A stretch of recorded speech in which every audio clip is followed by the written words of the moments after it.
আসসালামু আলাইকুম। আজকের প্রশ্ন, স্কেলিং করলে কি দাঁতের কোনো ক্ষতি হয় কিনা? সহজ উত্তর, স্কেলিং করলে আসলে দাঁতের কোনো ক্ষতি হয় না। স্কেলিংয়ের মাধ্যমে আসলে আমরা দাঁতের গায়ে জমে থাকা ময়লা বা প্লাক, ক্যালকুলাস, যেটাকে আমরা সহজে বলি পাথর, সেগুলো দূর করি। তো এটা দূর করার জন্য কোনো কাটা ছেঁড়ার প্রয়োজন হয় না, তাই দাঁতের উপরের লেয়ার যেটাকে বলে এনামেল, সেটার কোনো ক্ষয় বা ক্ষতি হয় না। আর একটা কমন প্রশ্ন আমরা পাই, সেটা হলো গিয়ে স্কেলিং করার পরে তো দাঁত ফাঁকা ফাঁকা হয়ে যায়, করণীয় কি? আসলে ময়লাগুলো জমে দাঁতের যে ন্যাচারালি যে ফাঁকা স্পেসগুলো থাকে সেটা বন্ধ হয়ে থাকে। তো স্কেলিং এর পরে হঠাৎ করে মানুষ এটা ফিল করা শুরু করে, সেজন্যই মানুষের মধ্যে মনে হয় যে হলো গিয়ে দাঁতটা ফাঁকা ফাঁকা হয়ে গেল। আসলে কিন্তু দাঁত আগে থেকেই এরকম ছিল।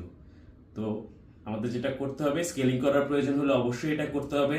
স্কেলিং কিন্তু নিয়মিত ওরাল হাইজিনের একটা পার্ট, ওরাল হাইজিন মেনটেনের একটা পার্ট, এটা করা দরকার সবারই। আজকে এই পর্যন্তই। আশা করি সবাই ভালো থাকবেন। আমি ডাক্তার নাজরান কাদের চৌধুরী।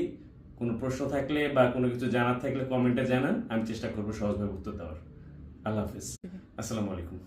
আজকের প্রশ্ন, স্কেলিং করলে কি দাঁতের কোনো ক্ষতি হয় কিনা? সহজ উত্তর, স্কেলিং করলে আসলে দাঁতের কোনো ক্ষতি হয় না।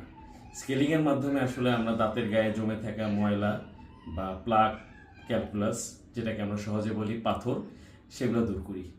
তো এটা দূর করার জন্য কোনো কাটা ছেঁড়ার প্রয়োজন হয় না, তাই দাঁতের উপরের লেয়ার যেটাকে বলে এনামেল, সেটার কোনো ক্ষয় বা ক্ষতি হয় না। আর একটা কমন প্রশ্ন আমরা পাই, সেটা হলো গিয়ে স্কেলিং করার পরে তো দাঁত ফাঁকা ফাঁকা হয়ে যায়, করণীয় কি? আসলে ময়লাগুলো জমে দাঁতের যে ন্যাচারালি যে ফাঁকা স্পেসগুলো থাকে সেটা বন্ধ হয়ে থাকে। তো স্কেলিং এর পরে হঠাৎ করে মানুষ এটা ফিল করা শুরু করে, সেজন্যই মানুষের মধ্যে মনে হয় যে হলো গিয়ে দাঁতটা ফাঁকা ফাঁকা হয়ে গেল। আসলে কিন্তু দাঁত আগে থেকেই এরকম ছিল। তো আমাদের যেটা করতে হবে, স্কেলিং করার প্রয়োজন হলে অবশ্যই এটা করতে হবে। স্কেলিং কিন্তু নিয়মিত ওরাল হাইজিনের একটা পার্ট, ওরাল হাইজিন মেনটেনের একটা পার্ট, এটা করা দরকার সবারই। আজকে এই পর্যন্তই। আশা করি সবাই ভালো থাকবেন। আমি ডাক্তার নাজরান কাদের চৌধুরী। কোনো প্রশ্ন থাকলে বা কোনো কিছু জানার থাকলে কমেন্টে জানান, আমি চেষ্টা করবো সহজভাবে উত্তর দেওয়ার। আল্লাহ হাফিজ।